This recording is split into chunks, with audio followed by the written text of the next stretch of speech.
नमस्कार, मैं डॉक्टर रजनीश कुमार आप सभी का एक बार फिर से हार्दिक स्वागत करता हूं। प्रिय विद्यार्थियों, आज के वीडियो लेक्चर में हम एक बहुत ही महत्वपूर्ण सूचना लेकर आप सभी के सामने हाजिर हैं। आमतौर पर बिहार में असिस्टेंट प्रोफेसर वैकेंसी को लेकर आप लगातार अखबारों में पढ़ते रहे होंगे, तो अब इंतज़ार खत्म हो गया है और वैकेंसी आ गई है। यदि आप नेट और पीएचडी धारी हैं, तो Bihar state university service commission के माध्यम से 3 जुलाई 2026 को एक विज्ञापन निकला हुआ है, जिसके माध्यम से असिस्टेंट प्रोफेसर कॉन्ट्रैक्ट लेवल पर भर्ती में आप आवेदन कर सकते हैं। ये भर्ती क्यों आई है? क्योंकि जैसा आप जान रहे हैं कि 211 नए राजकीय डिग्री कॉलेज स्थापित किए गए हैं ब्लॉक में। उसी में पढ़ाने के लिए कॉन्ट्रैक्ट बेस पर 3687 सीटों पर असिस्टेंट प्रोफेसर 6 विषयों में ये भर्ती निकाली गई है, जिसमें English, Hindi, economics, history, sociology, political science, ये 6 विषय हैं। इसमें आप खासतौर से इस चैनल पर हिंदी विषय से जुड़े हुए हैं, तो हिंदी विषय में आप अप्लाई कर सकते हैं। इसके लिए यहाँ पर वेबसाइट दिया गया है HED-rec.samarth.education.in ऐसे करके। फिर आप इस पे जाएंगे, देखेंगे कि हिंदी विषय में कुल 625 सीटों पर आवेदन मांगा गया है। आवेदन करने की जो तिथि है 3 जुलाई 2026 से 15 जुलाई 2026 तक है, यानी कि बहुत कम समय आपको मिला है। फिर भी आप देखेंगे इसमें तो 12-13 दिन मिल जा रहा है। ठीक है, तो आप अगर असिस्टेंट प्रोफेसर बनना चाहते हैं, आपके पास नेट है, पीएचडी है, तो कॉन्ट्रैक्ट बेस पर आप आवेदन कर सकते हैं। अगर हम इस बेरोजगारी के दौर में कहें तो एक मौका है आप सभी के लिए। निश्चित तौर पर इसमें अप्लाई कीजिए। आप एक नज़र देख सकते हैं कि हिंदी में 625 है, इकोनॉमिक्स में 597, हिस्ट्री में 662, पॉलिटिकल साइंस में 596, इंग्लिश में 674 और सोशियोलॉजी में 533 सीट्स हैं। आपका जब चयन होगा तो आपको राजकीय डिग्री कॉलेज में भेजा जाएगा। 211 राजकीय डिग्री कॉलेज पूरे बिहार में खोले गए। ठीक है, अब जब फॉर्म भरने जाएंगे तो वहाँ पर हो सकता है कि आपसे चॉइस मांगा जाए कि आप शुरुआती दौर में कुछ यूनिवर्सिटीज का आपको चुनना पड़ेगा या फिर जिलों को चुनना पड़ेगा। जब आप फॉर्म भरेंगे तो हो सकता है कि और ज़्यादा क्लियर हो। अब कैसे अपॉइंटमेंट होगा, आपको किन किन प्रोसेस से गुजरना पड़ेगा, उसके लिए यहाँ पर बिहार गजट सरकार ने बनाया हुआ है। तमाम चीज़ें हैं जैसा कि हर आयोग में होते हैं, पूरा यहाँ पर बताया गया है। लेकिन जो मेन चीज़ है उसको लेकर हम आप सभी से बात करेंगे। जैसे आपका एमए में 55% होना चाहिए, फिर इसके बाद नेट होना चाहिए, फिर पीएचडी होना चाहिए। ठीक, अगर आप कैटेगरी से संबंधित हैं, यानी कि कैटेगरी का लाभ तभी मिलेगा जब आप बिहार के रहने वाले होंगे, 5% मार्क्स की छूट है। ठीक है, इसके बाद आप देखेंगे कि पीएचडी इत्यादि के बारे में बतलाया गया कि वो किन किन रेगुलेशन के थ्रू होनी चाहिए, 2009, 2016। ठीक है, आपका वाइबा कैसे होना चाहिए, आपके आर्टिकल पब्लिश होने चाहिए, ये सारी चीज़ें यहाँ पर बताई गई हैं। ऑलरेडी आपने पीएचडी किया होगा तो इन प्रक्रियाओं से आप गुजरे होंगे। ठीक है, तो उस पर बहुत ज़्यादा हम नहीं फोकस करेंगे। एज लिमिट को लेकर है यहाँ पर एज लिमिट बताई जा रही है कि 21 साल से लेकर 43 साल तक, मतलब 21 से लेकर 43 ईयर्स के जो लोग हैं वो भर सकते हैं फॉर्म को।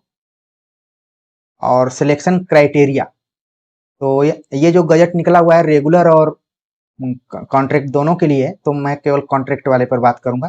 ठीक है, कॉन्ट्रैक्ट का जो अपॉइंटमेंट होगा वो एपीआई और इंटरव्यू के माध्यम से होगा। ध्यान देना है कि एपीआई और इंटरव्यू। आपके दिमाग में आ रहा होगा कि आखिरकार एपीआई का निर्धारण कैसे किया जाएगा, तो नीचे कैलकुलेशन दिया गया है, यहाँ पर आप इसको देख सकते हैं। ठीक है, एक सेक्शन बनाया गया है रिसर्च का। रिसर्च का टोटल जो नंबर है 22 नंबर का है।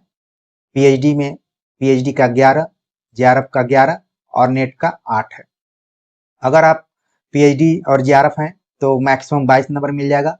पीएचडी और नेट है तो 19 नंबर मिलेगा। तो इस हिसाब से आप अपना कैलकुलेशन कर सकते हैं। फिर पोस्ट ग्रेजुएशन में बताया गया कि जिसका 80% है या फिर उससे ऊपर है उसको 26 नंबर मिलेगा। जिसका 70 से 80 के बीच में है 23 नंबर। जिसका 60 से 70 के बीच में है 20 नंबर। जिसका 55 से 60 के बीच में है 17 नंबर। जिसका 50 से 60 के बीच में है 17 नंबर। ठीक है, और ये जो 50 से 60 के बीच में है ये केवल SC ST के जो कैंडिडेट हैं उनके लिए, यानी कि आपको ऊपर तक ही रखना है 60% तक। और हाईएस्ट नंबर कितने आपको मिलेंगे? 26, यानी कि जिसका 80% से ऊपर होगा उसको 26 नंबर अधिकतम मिलेंगे। इसके बाद ग्रेजुएशन का यहाँ पर दिया गया है कि जिसका 80 से अधिक प्रतिशत है वो 17 नंबर पाएगा। 70 से 80 के बीच में 15, 60 से 70 के बीच में 13, 55 से 60 के बीच में 11, 45 से 55 के बीच में 9 और जो 45 से नीचे है उसको 0 नंबर मिलेगा। ठीक है, इंटरमीडिएट का बतलाया गया कि 13 नंबर मिलेगा। ठीक है, और इसका निर्धारण भी होगा, फार्मूला यहाँ पर बताया गया है 13/100। इसके बाद मैट्रिक का 10 नंबर मिलेगा, उसका भी फार्मूला है। ठीक है, जितना आप मार्क्स पाए हुए हैं इंटरमीडिएट में कैलकुलेशन करते हुए 13/100 करके फिर उसको डिवाइड किया जाएगा। जितना मान लो कोई 290 पाया है तो फिर इस हिसाब से उसका नंबर होगा।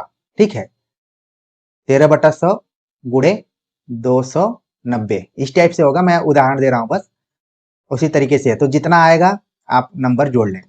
ठीक, तो एपीआई इसी को हम बोल रहे हैं एपीआई। ठीक है, एपीआई आप देख रहे हैं कि रिसर्च को जोड़ा गया, पीजी को, यूजी को और इंटरमीडिएट मैट्रिक को जोड़ा गया। इंटरव्यू के लिए इंटरव्यू मात्र 12 नंबर का है, जिसमें 6 नंबर आपके प्रेजेंटेशन पर है और 6 नंबर जो आपका जो आपसे बातचीत होगी उसके आधार पर है। ठीक है, मतलब कि आपको प्रेजेंटेशन देना पड़ेगा, फिर आपसे कुछ बातचीत भी होगी जिसको कि आमतौर पर हम लोग इंटरव्यू ही कहते हैं। तो इसमें इसको 2 भागों में कुल मिलाकर बांट दिया गया। ठीक है, अब आपका जो सिलेक्शन होगा, जो मेरिट तैयार की जाएगी, मेरिट तैयार की जाएगी एपीआई स्कोर और इंटरव्यू के आधार पर। मान लीजिए किसी का एपीआई यहाँ पर आप देख रहे हैं कि मैक्सिमम, मान लीजिए मैक्सिमम चला गया, हालांकि ऐसा बहुत कम होगा। ठीक है, कोई 22 नंबर पर आ गया, फिर 26 नंबर पर आ गया, फिर 17 नंबर पर आ गया, 10 नंबर पर आ गया, बहुत नंबर हो जा रहा है, सबको आप जोड़ेंगे तो। ठीक है, तो इसको जोड़ लिया जाएगा और फिर इंटरव्यू में जो नंबर आप पाएंगे उसको जोड़कर फिर मेरिट तैयार की जाएगी। ठीक है, तो कुल मिलाकर आप अपना कैलकुलेशन कर सकते हैं कि अगर आप पीएचडी और जीआरएफ हैं तो मैक्सिमम नंबर रहेगा और कितना कितना परसेंटेज है उस हिसाब से आप अपना काउंट कर सकते हैं। इसमें मतलब कि आप काउंट करने के बाद खुद एक अनुमान पर जा सकते हैं कि 625 सीट के हिसाब से आपकी क्या स्थिति बन रही है। इंटरव्यू 12 अंकों का है, ठीक है, इतने ही अंकों के इंटरव्यू इत्यादि होने ही चाहिए। ठीक, और मेरिट लिस्ट मैंने बता दिया कि एपीआई स्कोर और इंटरव्यू के आधार पर होगी। और अगर आप देखें कुछ और महत्वपूर्ण चीजें पे स्केल के बारे में दिया गया है। तो the pay scale of assistant professor of the university shall be same as recommended by the university grant commission. UGC के हिसाब से यहाँ पर है, जहाँ तक मुझे ऐसा लग रहा है कि 57,700 का जो है वही उसी के आसपास रहेगा, ये मेरा मतलब अनुमान है। ज्वाइनिंग के बारे में बताया जा रहा है कि आपका जब सिलेक्शन हो जा रहा है तो 7 दिनों के अंदर में आपको ज्वाइन करना है, 7 दिनों के अंदर में ज्वाइन कर लेना है आपको। तो ये प्रोसेस रहा है, ठीक। और जो हमने प्रोसेस बतलाया है वो केवल कॉन्ट्रैक्ट असिस्टेंट प्रोफेसर के लिए बतलाया गया है, जबकि इस गजट में रेगुलर प्रोफेसर के लिए भी बातें की गई हैं। जब इसका विज्ञापन आएगा तब हम आप सभी से चर्चा करेंगे। अभी हमने सोचा कि केवल कॉन्ट्रैक्ट बेस पर आधारित असिस्टेंट प्रोफेसर विज्ञप्ति के बारे में ही चर्चा करें, ताकि क्लियरिटी बनी रहे कि कैसे इसमें चयन होगा। इसमें किसी तरीके का कोई एग्जाम नहीं है, एपीआई और इंटरव्यू के आधार पर ही चयन है। खासतौर से जिनके पास पीएचडी की डिग्री है उनके लिए सुनहरा अवसर है, और जिनके पीजी, यूजी और इंटरमीडिएट और 10th में अच्छे नंबर हैं वो भी उम्मीद रख सकते हैं, क्योंकि सीट काफी ज्यादा है, ठीक है। आज के दौर के हिसाब से तो बहुत ज्यादा सीट है देखा जाए तो आप सभी अप्लाई कर सकते हैं। 3 जुलाई से शुरू हो गया है और 15 जुलाई तक इसको आपको भर देना है। तो आपको देर नहीं करना है, भर दीजिए, जितना जल्दी भरेंगे आपके लिए फायदेमंद होगा। और जहाँ तक जो अनुभव रहा है कि अन्य जगहों के मुकाबले बिहार में कॉन्ट्रैक्ट बेस पर या गेस्ट फैकल्टी के रूप में ठीक ठाक सैलरी है, ठीक है। चूंकि मुझे छत्तीसगढ़ का भी अनुभव रहा है, तो वहां पर 25,000 के आसपास में या 22,000 के आसपास में मिलता था, और यहाँ पर तो इसके पहले जितनी जानकारी मुझे 50,000 मिलता था, ठीक है। लेकिन इसमें इससे बेहतर ही रहने की उम्मीद है। तो एक मौका है, कुल मिलाकर आप इस फॉर्म को अप्लाई कीजिए और पूरे डॉक्यूमेंट के साथ बढ़िया से फॉर्म को भरना है, ताकि आपके लिए जो अवसर है उसे आप चूके नहीं, ठीक।